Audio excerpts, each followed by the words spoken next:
संजय राऊतांचं नाव already काँग्रेसच्या ऑपरेशनमध्ये आलेलं आहे। संजय राऊत काँग्रेस पक्षामध्ये जाणार आहे आणि त्याबद्दलचं ऑपरेशन ठरलेलं आहे।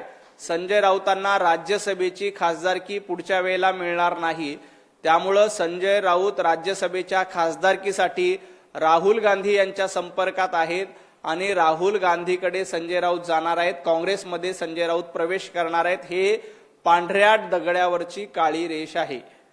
त्यामुळे अशा पद्धतीचं हे ऑपरेशन ऑलरेडी ठरलेलं आहे। त्यामुळे संजय राऊत, तुमच्या पक्षामध्ये तुमची निष्ठा राहिलेली नाही। तुमची निष्ठा आता राहुल गांधींच्या चरणावर, तुमची निष्ठा सोनिया गांधींच्या चरणावर आणि उरली थुरली थोडीशी निष्ठा आहे ती सिल्वर ओकच्या दारात तुमची निष्ठा ठेवलेली आहे। त्यामुळे तुम्ही निष्ठेच्या गप्पा किंवा मी पक्ष सोडून कुठेही जाणार नाही हे सांगण्याच्या भानगडीमध्ये पडू नका। तुमचा एक पाय ऑलरेडी काँग्रेसमध्ये जाऊन पोहोचलाय। कुठल्याही क्षणी दुसरा पाय देखील तुमचा काँग्रेसमध्ये जाईल।